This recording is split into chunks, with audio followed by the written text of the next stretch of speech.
हम लोग आज पढ़ेंगे कंबाइंड ओसीपीज के बारे में। कंबाइंड ओरल कॉन्ट्रासेप्टिव पिल्स में क्या क्या होते हैं, कंबाइंड क्योंकि इसमें एस्ट्रोजन और प्रोजेस्टेरोन दोनों होता है। ठीक है, combined oral contraceptive pills OCPs, oral contraceptive pills जो बोलिए, इसको टाइप्स के आधार पे बांटेंगे तो ये मोनोफेजिक, बाइफेजिक, फेज के आधार पे मोनोफेजिक, बाइफेजिक या मल्टीफेजिक होता है। What do mean by multiphasic, monophasic, ये क्वेश्चन पूछा जाता है। मोनोफेजिक का मतलब होता है हर एक जो पिल्स होंगे इसमें वो सभी सेम डोज के होंगे, ठीक है, उनमें अंतर नहीं होगा। लेकिन जबकि बाइफेजिक की बात करें तो उसमें दो तरह के पिल्स होंगे अलग अलग डोज के। पहले 14 दिनों के लिए एक तरह के डोजिंग वाला और 15 से 21 दिन के लिए दूसरे डोजिंग वाला। ठीक है, मल्टीफेजिक में उसी तरह से हरदम चेंजेस होते रहते हैं। कैसे, मान लीजिए कि एक तरह के डोजिंग वाले पहले 6 दिन के लिए, उसके बाद 7 से 11 दिन के लिए दूसरे तरह के डोजिंग, और तीसरे तरह के डोजिंग जो होते हैं 12 से लेके 21 तक। कोई दिक्कत नहीं है। इसका एप्लीकेशन क्या होगा, मोस्ट कॉमनली यूज कौन सा यूज करते हैं, मोनोफेजिक पिल्स यूज करते हैं। ठीक है, ये क्वेश्चन पूछा जाता है। उसमें पूछा जाता है कि मोनोफेजिक पिल्स में भी दो तरह के होते हैं, 21/7 और 24/7। इसका मतलब क्या हुआ कि 21 दिन तक हार्मोनल पिल्स, 7 दिन तक नॉन हार्मोनल पिल्स, 24 दिन तक हार्मोनल पिल्स, 4 दिन तक नॉन हार्मोनल पिल्स। इन दोनों में भी मोस्ट कॉमन क्या है, 21/7 सबसे ज्यादा यूज करते हैं। उसके बाद आता है क्या होता है साइक्लिक, मतलब ये साइक्लिक पिल्स होते हैं। साइक्लिक पिल्स का मतलब होता है 21 दिन हार्मोनल, 7 दिन नॉन हार्मोनल। तो इससे क्या होगा, विड्रॉवल ब्लीडिंग होगा हर एक मंथ के अंत पे।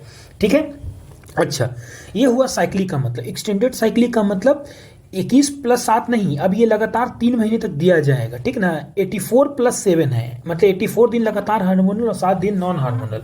ठीक है, तो एक्सटेंडेड साइकिल में हम लोग देख लिए कि विड्रॉवल ब्लीडिंग जो होता है 3 महीने पे होता है, क्योंकि इसमें 84 जो है, 84 जो है हार्मोनल, 7 नॉन हार्मोनल पिल्स देते हैं। ठीक है, अब आता है कंटिन्यूअस पिल। कंटिन्यूअस पिल जो होता है लगभग 1 साल के लिए देते हैं या 6 महीने के लिए। समझने की बात यह है कि इसे लगभग एवरी दिन देना होगा, सब बहुत लंबे समय तक चलेगा।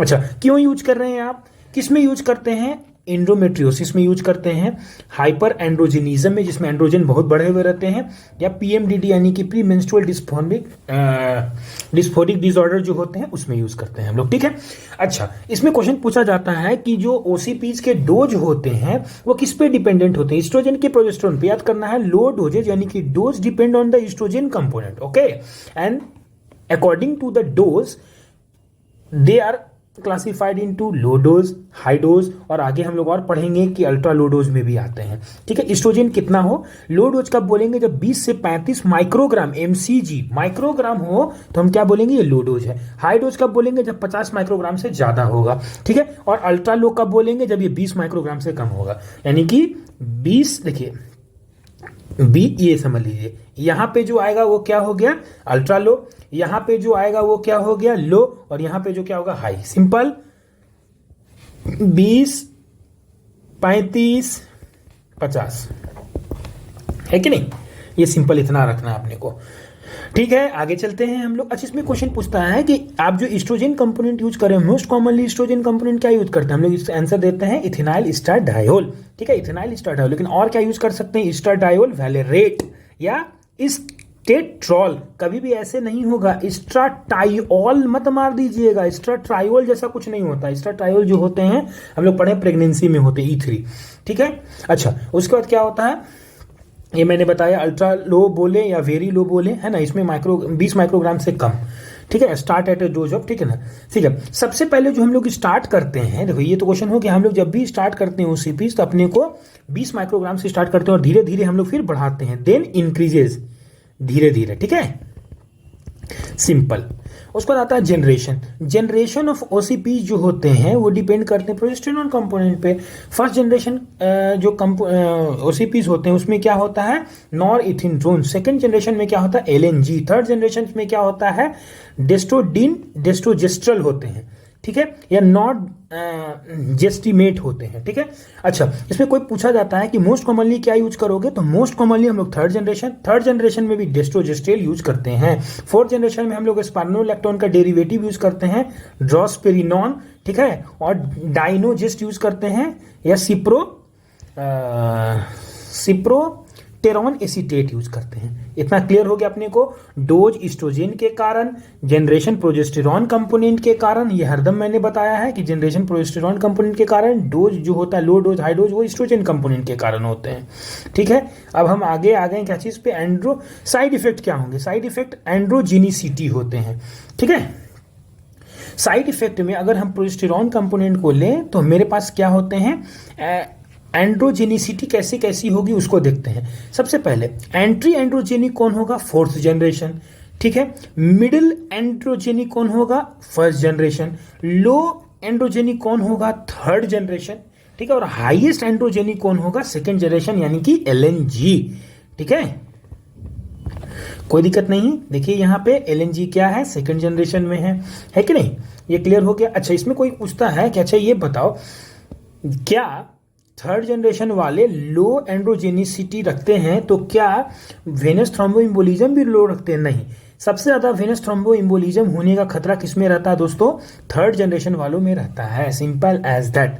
मैकेनिज्म ऑफ एक्शन की बात करें तो देखिए कोई भी कॉन्ट्रासेप्टिव बहुत सारे मैकेनिज्म से काम करता है। ठीक है, लेकिन मेन मैकेनिज्म ऑफ एक्शन क्या होता है इसका, इनहिबिशन ऑफ जीएनआरएच। ठीक है, inhibition of FSH and LH. ठीक है, मोस्ट इंपॉर्टेंट अगर क्वेश्चन पूछेगा कैसे काम करता है तो most important they inhibition of FSH से काम करता है। कैसे, क्योंकि ईस्ट्रोजन कंपोनेंट जो रहता है एफएसएच को नेगेटिव फीडबैक देता है। ठीक है, इसके कारण क्या होगा कि एफएसएच को नेगेटिव फीडबैक मिलेगा तो फॉलिकुलोजेनेसिस कम हो जाएगा। फॉलिकुलोजेनेसिस मतलब फॉलिकल का चुनाव नहीं होगा, यानी कि कोई डोमिनेंट फॉलिकल नहीं चुने जाएंगे तो ओव्यूलेशन नहीं होगा, है ना। इसीलिए मैकेनिज्म ऑफ एक्शन क्या होता है, इनहिबिशन ऑफ ओव्यूलेशन होता है। ठीक है, अदर मैकेनिज्म क्या होता है, इंडोमेट्रियल थिकनेस घटते हैं। ठीक है, long period of time use करने से उसमें एट्रोफी आ जाती है। दूसरा है कि ट्यूबल मोटिलिटी भी घटती है। जब ट्यूबल मोटिलिटी, फेलोपियन ट्यूब की मोटिलिटी घटेगी तो उसके कारण बेसिकली ये प्रोजेस्टेरॉन कंपोनेंट के कारण होता है। ठीक ना, क्योंकि हम लोग पढ़े हैं कि प्रोजेस्टेरॉन कंपोनेंट जो होते हैं स्मूथ मसल रिलैक्सेंट होते हैं। इसका मतलब क्या हुआ, ट्यूबल मोटिलिटी घटेगी तो एक्टोपिक का चांस ये बढ़ाएगी, है कि नहीं। ये भी हो सकता है। और ट्यूबल मोटिलिटी जब घट जाएगी, ट्यूब में मोटिलिटी नहीं होगी तो हम पास नहीं करेगा, तो यानी कि प्रेगनेंसी को रोकने में यहाँ से भी मदद मिला। तीसरा, inhibit the fertilization and implantation. कैसे, thickening of the cervical mucosis, इसमें स्पर्म को ट्रैप कर लेगा। ठीक ना, अब हम लोग पढ़ते हैं जो बहुत फेमस क्वेश्चन पूछा जाता है, absolute contraindication of OCPs are nothing but E plus P, oestrogen plus progesterone. ठीक है, बोथ रहेगा किसी में भी, ऐसा नहीं है। पैच भी आता है ई प्लस पी कॉम्बो में। तो जब भी इस तरह के कॉन्ट्रासेप्शन जिसमें ई प्लस पी का कॉम्बो रहे तो उसके लिए एब्सोल्यूट कॉन्ट्राइंडिकेशन क्या होगा, सबसे पहले हाइपरटेंशन। डब्ल्यूएचओ गाइडलाइन क्या है कि 160/100 से ज्यादा रहे तो hypertension, this is the absolute contraindication. Okay, 35 year से ज्यादा एज रहे या स्मोकर रहे, ठीक ना, तब इसको नहीं देना है क्योंकि इसमें थ्रोम्बोसिस का चांस बढ़ जाता है। और smoker is defined as 15 cigarette से ज्यादा पर डे पीने वाली औरतें। History of coronary artery disease, venous thromboembolism और स्ट्रोक का हिस्ट्री रहेगा तो उसमें थ्रोम्बोसिस का चांस ओवरऑल ऐसे ही भी ज्यादा है, ये बढ़ा देगा। Current history of breast cancer, breast cancer क्यों, क्योंकि ईस्ट्रोजन कंपोनेंट जो होता है ग्रोथ करवाएगा ब्रेस्ट कैंसर का और बढ़ा देगा। तीसरा, पांचवा, हेपेटिक एडिनोमा और लीवर सिरोसिस, क्योंकि ईस्ट्रोजन और प्रोजेस्टेरॉन जो होते हैं लीवर से क्या होंगे, मेटाबोलाइज होंगे और लीवर आपका खराब है तो नहीं दीजिए।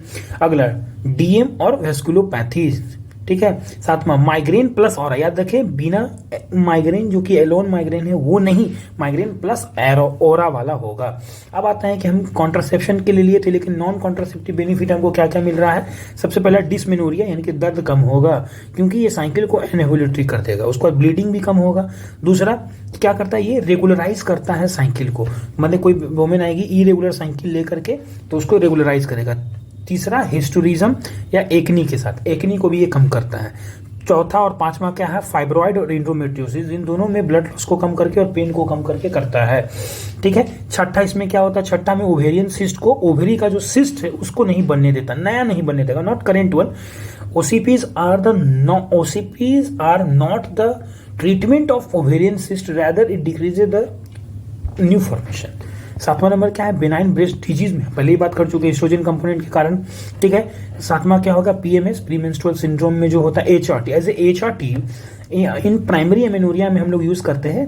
एचआरटी का मतलब क्या होता है, कोई भी इंडोजीनस हार्मोन अगर हम आउटसाइड से दे रहे हैं उसको, यानी कि टर्नर सिंड्रोम में एज ए रिप्लेसमेंट के रूप में। 10वां नंबर, ये पीआईडी के चांस को भी कम करता है। ठीक है, ये बेसिकली पीआईडी को कम करता है लेकिन क्लेमाइडिया और कैंडिडा के इन्फेक्शन को बढ़ाता है। मेजॉरिटी पेशेंट इसमें एसिम्प्टोमेटिक ही रहते हैं, ठीक है। और इसमें कैंसर कौन कौन चांस घटाता है, एंडोमेट्रियल कैंसर को घटाएगा, ठीक ना, और ओवेरियन कैंसर के घटाएगा, और कोलोरेक्टल को घटाता है। इंडो को घटाता है क्यों, इंडोमेट्रियल कैंसर को क्यों घटाया, आप बताइए इंडोमेट्रियल कैंसर को क्यों घटाएगा, जबकि ईस्ट्रोजन जो है इंडोमेट्रियम पे काम करके और उसको बढ़ाना चाहिए, ठीक ना, क्योंकि प्रोजेस्टेरॉन भी है, ठीक है। ओवेरी कैंसर को घटाएगा, ठीक है, कोलोरेक्टल कैंसर को घटाएगा। कौन कौन कैंसर को बढ़ाता है, ये कैंसर सर्विक्स को बढ़ाता है, ब्रेस्ट को बढ़ाता है, और हेपेटिक एडिनोमा को बढ़ाता है। हेपेटिक एडिनोमा को बढ़ाता है, लेकिन कभी भी ये एसीसी नहीं करवाता है, ठीक ना। करेंटली देखो, basically currently word currently important है, currently increase the risk not taken in the past, मतलब अभी कोई औरत ले रही है तो उसको रिस्क हो सकता है, लेकिन पहले लिए तो क्या रिस्क है, क्या नहीं, आंसर है नहीं, ठीक है। एसीसी करवाता है क्या, आंसर है नहीं। We do not give ACP pills, क्यों, क्योंकि इनमें जो है एसीसी, ऐसा नहीं कि एसीसी के पेशेंट में नहीं देना है, क्यों नहीं देना है, क्योंकि एसीसी करवाएगा, ऐसा बात नहीं है। ये बेसिकली इस तरह से है कि एसीसी वाली औरतों में लीवर डीअरेंज है ना, और मैंने पहले भी बताया आपको कि लीवर डीअरेंज इज कॉन्ट्राइंडिकेशन एब्सोल्यूट। लेकिन अब आते हैं हम लोग ये बात पे कि पोस्टमार्टम में कब देंगे। पोस्टमार्टम हो गया, बच्चा हो गया है, कोई औरत है जो बोल रही है कि हमको दूध नहीं पिलाना, नॉन ब्रेस्ट फीडिंग औरतों में ये स्टार्ट किया जा सकता है कब, अर्लीस्ट एट द 3 वीक। क्यों 3 वीक से ही सर, क्योंकि 3 वीक से पहले जो है थ्रोम्बोसिस का चांस बहुत ज्यादा रहता है, इसीलिए नहीं देते हैं, ठीक है। उस पर आता है, अगर एक पेशेंट है मेरे पास, ठीक ना, लेकिन जो कि हाई रिस्क ऑफ थ्रोम्बोसिस है और वो नहीं पिला रही है दूध, तो इसको हम आफ्टर 6 वीक करेंगे। क्यों करेंगे, क्योंकि देखो 3 वीक तक तो हाई थ्रोम्बोसिस ऐसे भी, और क्योंकि हाई रिस्क है तो 3 वीक और ले लो, तो ओवरऑल 6 वीक है ना। अच्छा, अगली बात आता है कि ब्रेस्ट फीडिंग वुमेन है, ठीक है, उसमें हम कब देंगे, ठीक है। तो आंसर इसका 6 मंथ। ये बहुत जेनरिक आंसर और अच्छा भी है, क्यों, क्योंकि ऐसे भी 6 वीक के बाद जो बच्चा जो है टॉप फीड पे आ जाएगा, है कि नहीं। और ब्रेस्ट फीडिंग में अवॉइड इसीलिए भी करते हैं कि बाद में क्वालिटी ऑफ मिल्क भी खराब होने लगता है। ड्रग इंटरेक्शन आपको पता है, ओसीपीज लिवर से मेटाबोलाइज हो जाते हैं, तो एंटी एपिलेप्टिक हो, रिफाम्पिसिन हो, ग्रीसोफल्विन हो, या एंटी रेट्रोवायरल हो, ये सब एज ए एंजाइम इंड्यूसर्स हैं। तो क्या होगा, एंजाइम इंड्यूसर है, जल्दी जल्दी उसका मेटाबॉलिज्म करा देगा है ना, तो ये इफेक्टिव नहीं होगा। लेकिन कहते हैं कि सभी एंटी एपिलेप्टिक के साथ ऐसा नहीं है। लेमोट्रिजीन, लेविरासेटम और वेल्प्रोएट के साथ ओसीपी दिया जा सकता है, याद रखें, ठीक है। अच्छा, कब स्टार्ट करना है सर, स्टार्ट आपको करना है day 1 of the menstrual bleeding होने पे, ठीक है। अगर आपने 5 दिन के बाद स्टार्ट किया है तो याद रखेंगे 7 दिन के लिए आपको बैकअप मेथड के रूप में बैरियर मेथड आप यूज कर सकते हैं, ठीक है। उसके बाद हम लोग पढ़ते हैं कि सर हम ले तो लिए हैं, लेकिन अब प्रेग्नेंट हमको होना है, तो कब हम प्रेग्नेंट होंगे, रिटर्न ऑफ फर्टिलिटी कब होता है, जैसे ही आप ये दवाइयां छोड़ेंगे तुरंत इमीडिएटली अगले महीने से आप जो है आपका साइकिल आने लगेंगे और आप फर्टाइल हैं, आप प्रेगनेंसी के लिए तैयार हैं, ठीक है। अब आता है कि सर मैंने दवाइयां शुरू की थी, अब मैं कुछ दवाइयां मिस कर चुकी हूं, ठीक है। अगर आप 2 दवाइयां मिस कर चुकी हैं तो कोई दिक्कत नहीं है, जैसे ही याद आए एक दवाई आप तुरंत ले लीजिए, ठीक है। तो उस दिन का दवाई प्लस एक और दवाई जो छूटा हुआ था, ठीक है, ऐसे करके आप ले सकते हैं, ठीक है। अब आता है इसमें 3 से ज्यादा दवाइयां हो तो उसके लिए आप पहले ध्यान से समझिए कि क्योंकि ये 21+7 वाला दवाई है, ठीक ना, तो 1 वीक 2 वीक 3 वीक तक तो हार्मोनल है कि नहीं, और ये वीक जो है नॉन हार्मोनल है कि नहीं, ठीक है। अब ये समझिए पहले बात कि 3 से ज्यादा दवाइयां छोड़ चुकी हैं, गलती से छूट चुका है, ठीक है, तो या तो आपने उसे पहले या दूसरे वीक में छोड़ा होगा या तीसरे वीक में छोड़ा होगा। ध्यान से सुनिए, टेक 1 मिस्ट, जैसे ही आपको याद आए एक पिल आपको तुरंत ले लेना है, ठीक है ना, ठीक है, ये दोनों के लिए लागू होता है, ठीक है। बैकअप मेथड लेना है आपको 7 दिन के लिए दोनों में, ठीक ना। और अगर आपको इस दौरान नहीं, जब टैबलेट लिए और एक दूसरे वीक में अनप्रोटेक्टेड इंटरकोस्ट हुआ है आपको, तो इमरजेंसी कॉन्ट्रासेप्शन यूज भी करना चाहिए, ये दोनों में है, वीक 1 2 3 में। अंतर कहां आता है, कंटिन्यूएशन ऑफ द पैक में, ध्यान रखें, सेम पैक को कंटिन्यू करना है, ठीक है। फिनिश ऑल द पिल, सभी पिल को खत्म करना है, हार्मोनल और नॉन हार्मोनल दोनों ही, ठीक है, और नया पैक यूज करना है, ठीक है। मतलब इसमें चेंज ही नहीं करना है। पहले दूसरे वीक में अगर 3 से ज्यादा दवाइयां छूटी तो उसमें पैक को कंटिन्यू करना है एकदम एंड तक, ठीक है। लेकिन तीसरे वीक में अगर छूटे, देखिए कहते हैं कि पहला और दूसरा वीक का जो मैम कहीं सुने थे कि पहला और दूसरा वीक का जो ये हार्मोनल पिल्स है ना, ये बहुत ज्यादा इफेक्टिव होते हैं साइकिल को रोकने में। 3rd वीक थोड़ा सपोर्टिव, और इसके बाद तो आप देख ही रहे हैं, बस जीरो है, इसको नहीं भी दे तो कोई दिक्कत नहीं है, प्लेसिबो है बेसिकली, है कि नहीं। तो ये दोनों सबसे ज़्यादा इफेक्टिव, उससे थोड़ा कम इफेक्टिव ये प्लेसिबो, है कि नहीं। अब आप सोचिए कि आप थोड़ा इफेक्टिव वाला छोटा है, तो थोड़ा इफेक्टिव वाला छोटा है तो कोई दिक्कत नहीं है, थोड़ा इफेक्टिव वाला छोटा भी है तो आपको क्या करना है, जल्दी से हार्मोनल पिल्स को खत्म कर लीजिए यहाँ तक 3 तक, और इसका प्लेसिबो का छोड़िए, प्लेसिबो ऐसे भी तो झूठ मूठ का ही था, आप फिर से यहाँ से चालू कर दीजिए, ठीक ना। Start the new pack immediately, है ना, जहां से हार्मोनल पिल जैसे ही खत्म होंगे वैसे ही। ओसीपी के बारे में कुछ मिथ है वो भी जान लो। ओसीपी कभी भी वेट गेन नहीं करवाता, ये मिथ है। ओसीपी जो है do not causes weight gain, clear हो गया। ओसीपी घटा देता है रिस्क ऑफ द इक्टोपिक को, OCP reduces the risk of ectopic, okay, and OCP also reduces the risk of acne, as हम लोग पढ़े थे हिर्सुटिज्म में। देखिए ये तार कहाँ जा रही है, हिर्सुटिज्म यहाँ पे जा रही है, ठीक है, इतना क्लियर हो गया अपना, ठीक है। उसके बाद एक और विधि बचा बस कि E+P as a transdermal patch के रूप में हम लोग जो यूज करते हैं उसमें, इसमें पूछता है कि हम लोग क्या यूज करते हैं, इथेनाइल एस्ट्राडायोल यूज कर सकते हैं या नॉर एल्जेस्ट्रोमीन यूज कर सकते हैं, ठीक ना। अच्छा, estrogen component, progesterone component. Estrogen component के रूप में दूसरा क्या है, E+LNG का कॉम्बो आता है। नाम भी कभी कभी पूछे जाते हैं लेकिन मैम ने बताया कि बहुत ज्यादा इंपॉर्टेंट नहीं। E+ नॉर इलेनेस्ट्रोमीन वाला जो कॉम्बो है उसको क्या बोलते हैं हम लोग, जाइलुलेन, ठीक है। और E+LNG वाले को क्या बोलते हैं, ट्विरला, ठीक है। अब इस पहले वाले में जाइलुलेन में, ठीक है ना, जुलेन बोल सकते हैं, इसको जुलेन बोल दिए, इसको ट्विरला बोल दिए। इसमें 35 माइक्रोग्राम प्लस 150 मिलीग्राम का, देखिए एस्ट्रोजन कंपोनेंट 35 मिलीग्राम, ठीक है। आप बताइए ये लो डोज है कि हाई डोज, ये लो डोज है। लो डोज क्या होता है, 20 से लेके 35 के बीच में, ठीक है ना। तो लो डोज हो गया, प्लस ये 150 मिलीग्राम दे दिए। डेली रिलीज कितना होता है, इतना होता है, ठीक ना। E+LNG वाले में क्या होता है, 30 मिली माइक्रोग्राम है और 120 मिलीग्राम है डेली रिलीज, ये सब बता रहा है। मैकेनिज्म ऑफ एक्शन कैसे होगा, सब सेम टू सेम वैसे जाएगा। Inhibition of ovulation, absolute contraindication क्या है, सेम एज ओसीपी। ये रिवर्सल है, हाँ रिवर्सल है, कोई दिक्कत नहीं है। इसको जैसे ही बंद करिएगा आप रिवर्स हो जाइएगा, ठीक है। क्या ये STI सेक्सुअल ट्रांसमिटेड इन्फेक्शन से भी बचाता है, नहीं। पैच और ओसीपी दोनों ही नहीं बचाता है, डू नॉट प्रोटेक्ट, है कि नहीं। अच्छा, अब आपको ये बताइए, apply a new patch, apply कब करना है, न्यू पैच अप्लाई करना है एवरी वीक, ठीक ना, या प्रति 3 वीक पे करते हैं, ठीक है। देन 1 पैच फ्री वीक, मतलब एक वही वाला बात हो गया। जैसे पहले कैसे थे, 3-7 गोलियां, आप समझिए 7 गोलियों का आपने पैच लगा लिया है, ठीक है। तो 7 गोलियों का जैसे ही पैच लगा लिया है तो ये तीनों पैचेस 3 वीक किए और चौथा वीक क्या प्लेसिबो, यानी कि अब इसमें प्लेसिबो के रूप में कुछ नहीं, 1 वीक पैच नहीं लगाए। सबसे पहली बात, लगाना कहाँ है, बटक पे लगाना है, एब्डोमेन पे लगाना है, चेस्ट वाल, कभी ब्रेस्ट टिश्यू में नहीं लगाते हैं, और अपर आर्म में लगा लेना है, ठीक है। ये हो गया। अब आता है कि क्या जब 1 वीक, दूसरे वीक और तीसरे वीक में एक ही जगह पे लगाना, नहीं, हर एक वीक आपको डिफरेंट साइड चेंज करनी है, अलग अलग। अच्छा, सेफ पीरियड का मतलब क्या होता है, कब तक आपको, मान लीजिए कि चेंजिंग दिन था, मान लीजिए कि ये अपनो पैच लगाने का कोई दिन था 26 तारीख, ठीक है। आप कितने दिन तक अगला पैच लगा सकती हैं, अगला पैच मैक्सिमम टू मैक्सिमम 28 दिन तक लगा सकती हैं। 28 दिन के बाद दिक्कत हो जाएगा। 28 दिन के बाद पढ़ेंगे हम लोग। देखिए कि 26 तारीख को दिन था या मान लीजिए 1 तारीख को दिन था, तो आप मैक्सिमम से मैक्सिमम चेंज करने का दिन क्या हो सकता है, जैसे कि 1 तारीख को आपने पहला पैच लगाया तो 7 दिन के लिए कवर करेगा, तो 8वां दिन पहला दिन हो गया चेंज करने का, 9 तारीख दूसरा दिन हो गया पैच करने का। ये दोनों सेफ, 8वां और 9वां वाला जो है ये सेफ दिन थे। अब 10वां जो है ये फेलियर हो गया। तो ये मैक्सिमम जो होता है सेफ पीरियड 2 दिन के लिए होता है।